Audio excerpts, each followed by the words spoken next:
हमारी मादर इल्मी मिसबाहुल उलूम के अंदर एक नुमाया मकाम है। इल्म अदब में जिनकी बड़ी धूमधाम है, इल्म अदब में जिनकी बड़ी धूमधाम है, मेहरो वफा खुलूस का जो पेशे इमाम है। ज़बान भी कह नहीं सकती, कलम भी लिख नहीं सकता, खुदा ने दोस्तों इस हस्ती को ऐसा बनाया है। बलागत झूमती है इनके अंदाज़े तकल्लुम पर, लबे एजाज पर इनकी फसाहत नाज करती है। इससे मेरी मुराद मुकर्रिर नौजवान जनाब उस्ताद मुहतरम अलहाज हजरत मौलाना मोहम्मद मुरसलीन साहिब कासमी सदर मुदर्रिस मिसबाहुल उलूम भैसानी है। मैं हजरत वाला से इंतहाई अदब व एहतराम के साथ दरख्वास्त करता हूँ कि हजरत वाला कुर्सी खिताबत के ऊपर तलवा फरोज होकर के हम सब सामईन को अपने मवाइज़ हसना से मुस्तफ़ीद होने का मौका फराहम फरमाए। बच्चों बैठ जाओ, आवाज़ नहीं आनी चाहिए, बैठो सब।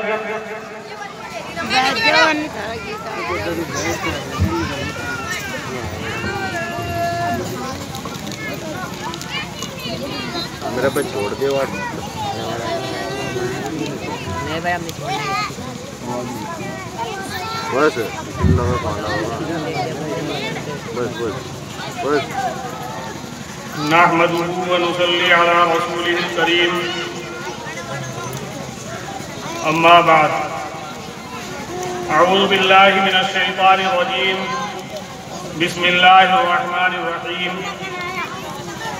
या अय्युहल्लज़ीना आमनू आमिनू बिल्लाहि व रसूलिहि, सदक़ल्लाहुल अज़ीम। बुजुर्गान मोहतरम,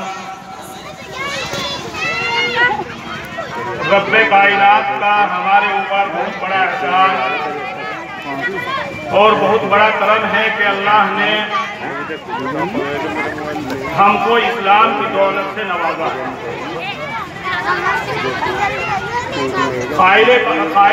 खालिक़े कायनात ने जितनी नेमतें इस इंसान के ऊपर उतारी, उन सब में बेहतर और मुअज़्ज़ज़ जो नेमत है वो इस्लाम की नेमत है। भाई बात ना करो सामने बैठ के, दो आदमी और बैठ के सामने बात करेंगे तो कुछ कहने वाला क्या कहेगा। तो मेरे मोहतरम दोस्तों और बुजुर्गों, ये दीन की मजलिसें जो हैं ये इसलिए कायम की जाती हैं कि उन लोगों को कि जिनके पास इतना वक्त नहीं है कि वो मदरसों में दाखिला लेकर मदरसों में जाकर दीनी तालीम हासिल कर सके, दीन की बातें सीख सके, तो उनके लिए बुजुर्गों दोस्तों उलमाए किराम ने कुछ तरतीब रखी है। कहीं इजलास की सूरत में, कई मस्जिदों के अंदर इमाम जो हैं वो किताबें पढ़ते हैं उनकी सूरतों में। तो आज ये दीनी मजलिस जो कायम की गई है वो सिर्फ इसलिए है ताकि हमारे कानून के अंदर वो बातें आ जाएं कि जिनको सुनकर हमारी जिंदगी बदल जाए और उनके मुताबिक हम अमल करें, दुनिया भी हमारी बन जाए और आखिरत भी बन जाए। लेकिन आज अगर नजर उठाकर देखा जाता है तो जहां सियासी मजलिस होती है, जहां कोई दुनिया का एक लीडर या रहबर आता है, तो वहां पर तो हम लोग उसके आने से पहले ज्यादा से ज्यादा आने की और भीड़ लगाने की कोशिश करते हैं। और जहां अल्लाह और अल्लाह के रसूल की निस्बत पर कोई मजलिस कायम की जाए और वहां बच्चों की आवाजों में, बड़ों की आवाजों में बार बार हमको बुलाया जाए कि आओ दीन की बातें सुनने के लिए, तो हम वहां आने के लिए तैयार नहीं। तो इससे ज्यादा और हमारे लिए महरूमी और बदनसीबी क्या हो सकती है। कि जिस दीन को अपनाकर हम अपने आप को मुसलमान कहलवा रहे हैं और हम को नाज है इस बात पर कि हम अल्लाह के चुनीदा बंदे हैं। अल्लाह ने तमाम इंसानों में से चुनकर हमको अपना दोस्त बना लिया, लेकिन अगर उस अल्लाह की या उस खालिक की बातें बताने के लिए कोई मजलिस कायम की जाए और वहां पर पिंडाल हमारे लिए लगाया जाए और वहां हम ना आए, तो ये नेमत की नाकदरी नहीं है तो और क्या है। अल्लाह ने कुरान करीम के अंदर इरशाद फरमाया, लइन शकरतुम लअज़ीदन्नकुम व लइन कफरतुम इन्न अज़ाबी लशदीद, कि अगर तुम मेरी नेमत की शुक्रगुजारी करोगे, तुम मेरी नेमत की कदर करोगे, तो मैं उन नेमतों को तुम्हारे दरमियान बढ़ाता रहूंगा, और अगर तुम मेरी नेमत की नाकदरी करोगे और मेरी नेमत की कोई वैल्यू तुम्हारे दिलों के अंदर नहीं होगी, तो मेरा अज़ाब भी बहुत सख्त है। तो मेरे मोहतरम दोस्तों और बुजुर्गों, आज हम सोचें, गौर करें, यानी हम मुसलमान, कि आज हम किस रास्ते पर चल रहे हैं और किस रास्ते से हटे हुए हैं, कि जिसकी वजह से आज हमारे अंदर परेशानियां, उलझने, मुसीबतें आ रही हैं। इन बीमारियों को आज हम टटोलें और टटोल कर फिर खुद फैसला करें कि कहां हमको कामयाबी मिल सकती है और कहां नाकामी हमारे सामने आएगी। कामयाबी अगर मुसलमान को मिल सकती है तो सिर्फ वो दीन इस्लाम के ऊपर सही अमल करने की वजह से मिल सकती है। इसके अलावा ये आज का इंसान ये सोचता है कि दुनिया वालों से हमको कामयाबी मिल जाए, दुनिया वालों से हमें कामयाबी मिलने वाली नहीं है। तो मेरे मोहतरम दोस्तों और बुजुर्गों, मैंने आप हजरात के सामने कुरान करीम की एक आयत तिलावत फरमाई और उसके अंदर अल्लाह रब्बुल इज्जत ने फरमाया, या अय्युहल्लज़ीना आमनू आमिनू बिल्लाहि व रसूलिही, के ईमान वालों तुम ईमान लाओ अल्लाह और अल्लाह के रसूल के ऊपर। इस आयत के अंदर गौर करने की बात है कि जब अल्लाह पहले ये फरमा रहा है कि ईमान वालों, तो इसका मतलब है कि पहले से ईमान के अंदर वो लोग दाखिल हैं कि जिनको पुकारा जा रहा है, जिनको मुखातब किया जा रहा है।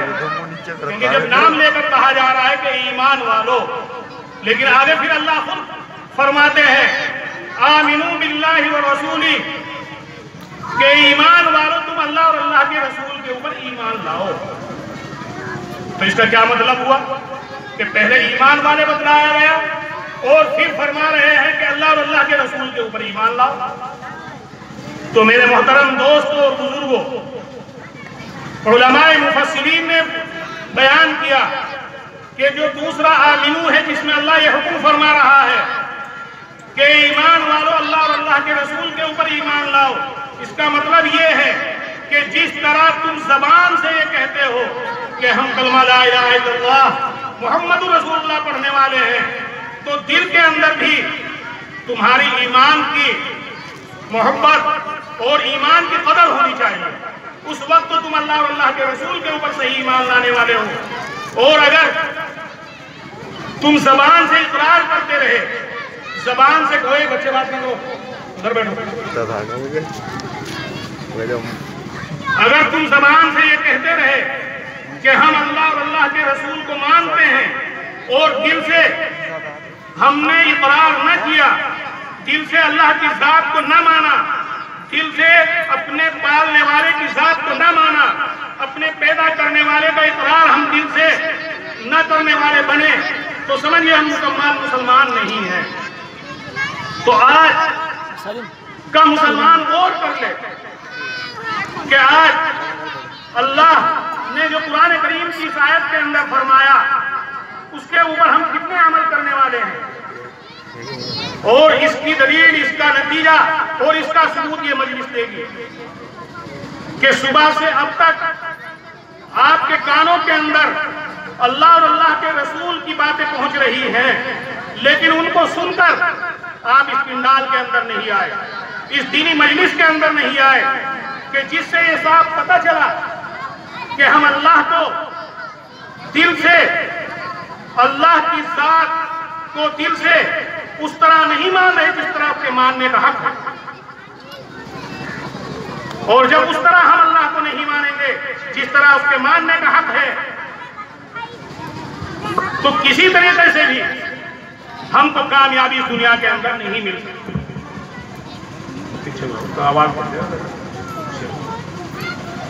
तो मेरे मोहतरम दोस्तों और बुजुर्गों, अगर आज ये मजलिस एक सियासी मजलिस होती तो ऐसा हरगिज़ नहीं हो सकता था कि मजलिस 3-4 घंटे पहले शुरू की जाए और 3-4 घंटे हो जाए और वहां का जो पिंडाल या वहां का जो मैदान है वो खाली रह जाए।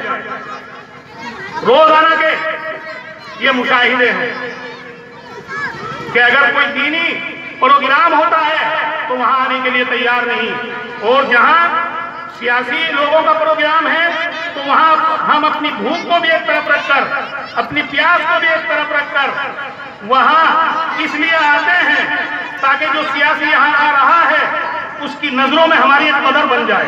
यही तो है बस। और कदर भी कितनी कि अगर कल को हमारा हाथ पकड़ कर कहीं थाने के अंदर कोई ले गया, बस हमारे छूटने का कोई जरिया बन जाए, इतनी तो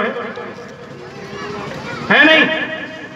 तो मेरे मोहतरम दोस्तों, ये बहुत ही महरूमी और बदनसीबी की बात कि हम दुनिया के रहबरों के पीछे तो अपने माल को, जान को कुर्बान करने के लिए तैयार, लेकिन जो हमारे दीन के रहबर हैं उनकी बात मानने के लिए हम तैयार नहीं, और अगर वो बातें सुनवाने के लिए हमको बुलाते हैं वहां आने के लिए तैयार नहीं, तो फिर किस तरीके से हम लोग को दुनिया के अंदर चैन और सुकून मिल सकता है? हरगिज़ नहीं मिल सकता। मेरे मोहतरम दोस्तों और बुजुर्गों, याद रखो कि जिस तरह इस दुनिया के अंदर जिंदगी गुजारने के लिए हम दुनिया के लीडरों से ताल्लुक करने की कोशिश करते हैं, तो हमको उन रहबरों की भी जरूरत है जो दुनिया के अंदर हमारे काम आए, कब्र के अंदर हमारे काम आए और हश्र के अंदर हमारे काम आए। और वो रहबर कौन है? ये उलमाए किराम हैं जो मदारिस के अंदर बैठकर आपको कुरान और हदीस की बातें सुनाते हैं, मदारिस के अंदर बैठकर आपकी गालियां भी सुनते हैं, मदारिस के अंदर बैठकर आपके पूरे कलिमात भी उनके कानों तक पहुंचते हैं, लेकिन इसके बावजूद वो हिम्मत नहीं हारते। क्यों? क्योंकि वो आकाए मदनी मोहम्मद मुस्तफा सल्लल्लाहु अलैहि वसल्लम के वारिस हैं। नबी करीम सल्लल्लाहु अलैहि वसल्लम के ऊपर दीन की खातिर कहीं कूड़ा डाला जा रहा है, कहीं गंदगी डाली जा रही है, कहीं रास्ते के अंदर कांटे बिछाए जा रहे हैं, लेकिन हिम्मत नहीं हारते। तो आज इन उलमाए किराम का हमारे ऊपर कितना बड़ा एहसान है कि ये हमारी जिंदगी को सही रास्ते पर लाने के लिए, सही लाइन पर लाने के लिए ये जड़ से जुलूस करते हैं और हम इनमें आने के लिए तैयार नहीं। तो समझिए कि आज नाकदरी हम नेमत की कर रहे हैं, और जब नेमत की नाकदरी हम करेंगे, अल्लाह के ऊपर सही दिल से यकीन करने वाले नहीं बनेंगे, तो कामयाबी हमारे कदमों को नहीं छू सकती। कामयाबी अगर हमें मिलेगी तो उसी वक्त मिलेगी जबकि हम इन बोरियों के ऊपर बैठने वालों से, इन मदरसों में पढ़ाने वालों से, इन मस्जिदों के इमामों से सही ताल्लुक रखेंगे, सही इनसे वास्ता रखेंगे, उस वक्त तो हमारे लिए कामयाबी है। क्योंकि अगर हमने इनसे ताल्लुक कायम कर लिया और इनसे जान पहचान हो गई, तो कल हश्र के मैदान में जब अल्लाह हमारे लिए खुदा न खास्ता हमारी बदआमालियों की वजह से हमारे लिए तो जहन्नम में जाने का फैसला फरमा दे और इन उलमाए किराम के लिए जन्नत में जाने का फैसला फरमा दे, तो हम उस वक्त इनका हाथ पकड़ सकते हैं, इनका हाथ पकड़ सकते हैं और कह सकते हैं कि वहां मदरसा असहाब सुफ़ा में अल्लाह और अल्लाह के रसूल की निस्बत पर दीनी मजलिस कायम थी और वहां अल्लाह की रजा के लिए, अल्लाह की खुशनुदी के लिए हम तुम्हारी बातें सुनने के लिए गए थे, तुम्हारी मोहब्बत में, मदरसे की मोहब्बत में, अल्लाह की मोहब्बत में, अल्लाह के रसूल की मोहब्बत में गए थे, और आज तुम हमको छोड़कर कहाँ जा रहे हो। तो हदीस के अंदर ये आया कि वो उलमाए किराम कि जिनसे हमने मोहब्बत की दुनिया के अंदर, जिनकी बातों को मानकर हमने दीन की बातें सुनी, तो उन उलमाए किराम की सिफारिश की वजह से हमारा बेड़ा पार हो जाएगा और हम जहन्नम के बजाय जन्नत में दाखिल हो जाएंगे। तो बताओ मेरे मोहतरम दोस्तों और बुजुर्गों, आज हमको कौन से रहबर की जरूरत जो दुनिया के अंदर भी हमारे काम आए। अगर हमको कोई उलझन होती है, कोई परेशानी होती है, बच्चा परेशान करता है, घरवाली परेशान करती है, और कोई परेशानी हमारे ऊपर आती है, तो हम फौरन किसी आलिम के पास पहुंचते हैं और अपना दुखड़ा उसको सुनाते हैं, और वो हमारा दुखड़ा सुनकर, हमारी बातें सुनकर हमको तसल्ली देता है, और फिर हमारा दिमाग सही हो जाता है, नहीं हो जाता जी। इसी तरीके से जब हम कब्र के अंदर पहुंचेंगे, और कब्र के अंदर पहुंचने के बाद जब हम इनकी बातें सुनकर नेक आमाल दुनिया के अंदर करेंगे, तो वहां पर भी हमारे लिए आराम होगा। और हश्र के मैदान के अंदर भी जब अल्लाह हमारे लिए दोज़ख में जाने का फैसला फरमाएंगे, इन्हीं की बरकत से, इन्हीं की सिफारिश से हम जन्नत के अंदर पहुंच जाएंगे। तो कहने का मेरा मकसद ये है कि मेरे मोहतरम दोस्तों और बुजुर्गों, आज दीन से मुसलमान को बहुत दूरी हो गई है। इसीलिए अल्लाह ने कुरान करीम के अंदर ये फरमाया कि ईमान वालों ईमान लाओ, ईमान वालों ईमान लाओ अल्लाह और अल्लाह के रसूल के ऊपर, कि जिस तरह तुम जबान से मानते हो इसी तरह दिल से भी सच्चा इकरार करो। और सच्चा इकरार करने का मतलब ये है कि मुसलमान के दिल के अंदर ये होना चाहिए कि अगर तू बुराई करेगा तो जहन्नम का मुस्तहिक होगा, और अगर तू अच्छाई करेगा तो जन्नत का मुस्तहिक होगा। यानी दिल के अंदर जब अल्लाह का खौफ होगा, उस वक्त ये अच्छाई कर सकता है, उस वक्त ये बुराई से रुक सकता है। और जब अल्लाह का खौफ, अल्लाह का डर हमारे दिलों के अंदर नहीं होगा, तो फिर हम अच्छाई या बुराई को समझेंगे ही नहीं। तो मेरे मोहतरम दोस्तों और बुजुर्गों, आज बहुत बड़े दुख की बात कि ये इतना बड़ा गांव, मुसलमानों का गांव, और दीन की निस्बत पर हमको बुलाया जाए और यहाँ हम आने के लिए तैयार ना हो, तो ये नाकदरी है। और याद रखिए, जब किसी चीज की नाकदरी शुरू हो जाती है तो अल्लाह उस नेमत को वहां से उठाकर कहीं और ले जाते हैं, उस नेमत को उठाकर वहां से कहीं और ले जाएंगे। अगर हम सही ईमान के ऊपर अमल करने वाले बनेंगे और सही ईमान के तकाज़ों के ऊपर अमल करने वाले बनेंगे, तो हर चीज के ऊपर हमारी हुकूमत होगी। हर चीज के ऊपर क्या होगी? हमारी हुकूमत होगी। मिसाल के तौर पर आप समझिए कि अल्लाह ने हमको बनाया 4 चीजों से। कितनी चीजों से? 4 चीजों से। मिट्टी, पानी, आग, हवा। कितनी चीजों से बनाया? मिट्टी, पानी, आग और हवा से। अगर ये ईमान वाला सही ईमान के तकाज़ों पर अमल करने वाला बन जाए, तो आग के ऊपर भी इसकी हुकूमत होगी, पानी के ऊपर भी इसकी हुकूमत होगी, और हवा के ऊपर भी इसकी हुकूमत होगी, और जमीन के ऊपर भी इसकी हुकूमत होगी। आप कहेंगे वो किस तरह? हजरत उमर फारूक रजी अल्लाह ताला अन्हु का नाम आपने सुना कि वो नबी करीम सल्लल्लाहु अलैहि वसल्लम के दूसरे खलीफा हैं। उनके बारे में बतलाया गया कि एक मर्तबा उनके जमाने के अंदर जमीन में जलजला आया। क्या आया? जमीन में जलजला।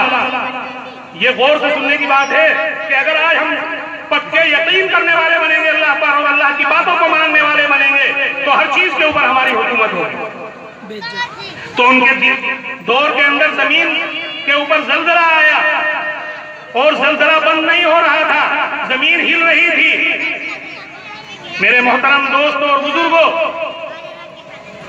हज़रत उमर फारूक रज़ी अल्लाह ताला अन्हु ने जोश में जमीन के ऊपर एक पैर मारा और ये कहा कि जमीन, जिस वक्त से उमर मुसलमान हुआ है और जिस वक्त से मुसलमानों की बागडोर इसको दी गई है, उस वक्त से लेकर अब तक अगर इस जमीन के ऊपर इसने इंसाफ किया है, आदल किया है, तो जो तेरी पहली हालत थी हालत पर आ जा। और अगर इंसाफ नहीं किया, अदल इंसाफ उमर ने नहीं किया, तो जो तेरी मर्जी में आए वो कर। आप तारीख की किताब को उठाकर देख लीजिए कि इतना जमीन को कहते ही, जमीन पर पैर मारते ही वो सिलसिला जो बंद नहीं हो रहा था वो फौरन बंद हो गया, वो फौरन बंद हो गया। तो इंसान के चीजों से बना, 4 चीजों से बना, मिट्टी से बना।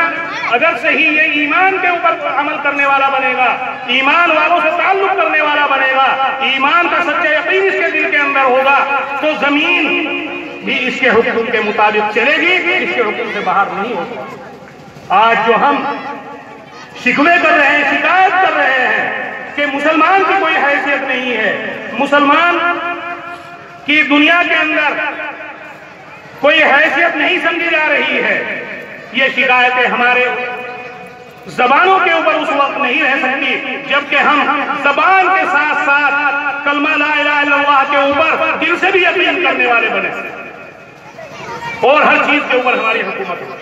उलमाए किराम ने लिखा कि ईमान नाम जो है वो 3 चीजों का है। ईमान नाम कितनी चीजों का है? 3 चीजों का है। नंबर 1 अल ईमानो इक़रार बिल लिसान, कि सबसे पहले यह है कि जबान से इकरार करे, यानी कलमा ला इलाहा इल्लल्लाह मुहम्मद रसूलुल्लाह पढ़े। नंबर 2 तस्दीक़ुन बिल जिनान, यानी दिल से अल्लाह की तस्दीक करे, दिल से अल्लाह को सच्चा माने, दिल से अल्लाह के ऊपर यकीन करने वाला हो। और तीसरा नंबर अमलुन बिल अरकान, यानी जो अल्लाह के हकाम है उनके ऊपर अमल करने वाला हो। आज दिल का पता इंसान का उस वक्त चल जाता है कब? जबकि वो काम कर रहा हो। यानी जबान से तो हमने कलमा पढ़ लिया, दिल से हमारे इकरार का कि हम अल्लाह को मानते नहीं है, नहीं मानते। हमारी बोल जो है वो हमारा अमल, हमारा काम खोल देता है कि दिल के अंदर इसके है क्या। अगर हम अल्लाह के हकाम के ऊपर सही अमल करते हैं, हलाल इख्तियार करते हैं, हराम से बचते हैं, तो समझिए कि सच्चा इकरार हमारे दिल के अंदर अल्लाह का मौजूद है। और अगर हमारे अमाल शरीयत के खिलाफ है, जैसा कि आज हमारे अंदर बातें पाई जा रही हैं, तो इससे बिल्कुल साफ मालूम हो रहा है कि जो हम ज़बान से इकरार कर रहे हैं, दिल के एतबार से हम उसके बारे में सच्चे नहीं। तो मेरे मोहतरम दोस्तों और बुजुर्गों, अगर जबान, दिल और हमारा अमल ईमान के तकाज़ों के मुताबिक होगा, तो मैं बतला रहा था हर उस चीज के ऊपर कि जिससे इंसान को बनाया गया है उसके ऊपर इसकी हुकूमत हो। एक बात तो मैंने बतलाई कि मिट्टी से ये इंसान बना और मिट्टी के ऊपर, जमीन के ऊपर हुकूमत। ये छोटी सी बात मैंने बतलाई कि हज़रत उमर फारूक के जमाने के अंदर जब जलजला आया तो जमीन के ऊपर पैर मारा और वो जमीन का जलजला रुक गया। ये क्या था? ये ईमान की ताकत थी, ये ईमान के तकाज़ों के मुताबिक वो अपनी जिंदगी गुजारने वाले थे। दूसरा नंबर कि इस इंसान को बनाया गया पानी से, यानी इंसान के अंदर पानी भी शामिल है, जान शामिल है। हज़रत उमर फारूक रज़ियल्लाहु ताला अन्हु के दौर का वाक़या है कि मिस्र के अंदर जो दरियाए नील है, दरियाए नील का नाम आपने सुना होगा। उस दौर के अंदर दरियाए नील खुश्क हो गया, यानी सूख गया। और वहां जो आपने अमीर बनाए थे, उन्होंने वहां के लोगों से मालूम किया कि भाई जब ये दरिया सूखता है, खुश्क होता है, तो तुम क्या करते हो?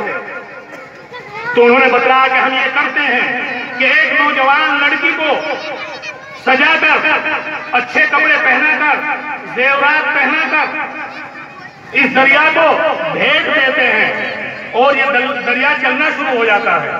ये वहां के लोगों ने बतलाया, मिस्र के लोगों ने। लेकिन उस इस्लाम के सच्चे कायद ने कहा कि इस्लाम इसकी इजाजत नहीं देती कि इस्लाम के अंदर किसी की भेंट चढ़ाई जाए, किसी को का नाहक खून बहाया जाए, ये इस्लाम इसकी इजाजत नहीं देता। फौरन वो लिखते हैं अमीरुल मोमिनीन हज़रत उमर फारूक के पास। ये बातें सुनने की हैं, गौर करने की हैं कि आज हम कितने पीछे हो गए। आज हमने अपनी हकीकत को भी नहीं पहचाना कि हमारी हकीकत है क्या। तो मेरे मोहतरम दोस्तों और बुजुर्गों, हज़रत उमर फारूक के पास परवाना पहुंचता है कि अमीरुल मोमिनीन दरियाए नील खुश्क हो चुका है, सूख चुका है, और यहाँ के लोगों का अकीदा ये है कि एक लड़की को भेज देते हैं और ये दरिया चलना शुरू हो जाता है। आपकी इस बारे में क्या राय है? गौर से सुनने की बात है। हज़रत अमीरुल मोमिनीन एक छोटा सा पर्चा लिखते हैं, किसके नाम? दरियाए नील के नाम। दरियाए नील के नाम एक छोटा सा पुर्जा कागज का लिखते हैं, और उसके ऊपर ये लिखते हैं कि ये मुसलमानों के अमीर हज़रत उमर फारूक की जानिब से दरिया के नाम है। और उसमें लिखते हैं कि दरिया, अगर तू खुद चल रहा है, अगर तू खुद चल रहा है तो हमको तेरी कोई जरूरत नहीं है, हमको तेरी कोई जरूरत नहीं है, और अगर तू अल्लाह के हुक्म से चलता है तो चलता रहे। ये दो बातें लिखी। और उस वक्त दूसरे लोग हंस रहे थे कि अब से पहले तो हर साल भेंट दिया जाता था, एक लड़की का नाखून बहा जाता, जब चलता था एक छोटे से पूछेगा क्या होगा, इससे क्या होगा। लेकिन मेरे मोहतरम दोस्तों, जो अल्लाह ने फरमाया कि ईमान वालों ईमान लाओ, सच्चा यकीन करो, हर एक दुनिया की ताकत तुम्हारे ताबे हो जाएगी, हर एक चीज के ऊपर तुम्हारी हुकूमत हो जाएगी। वो सच्चे अल्लाह को मानने वाले थे, अल्लाह के भरोसे के ऊपर उन्होंने एक पर्चा लिखा और वो दरियाए नील के अंदर जाकर डाला गया। तो कहा जाता है कि फौरन दरिया चलना शुरू हो गया, यानी पानी उसके अंदर बहना शुरू हो गया, और उस वक्त से लेकर आज तक वो दरिया खुश्क नहीं हुआ।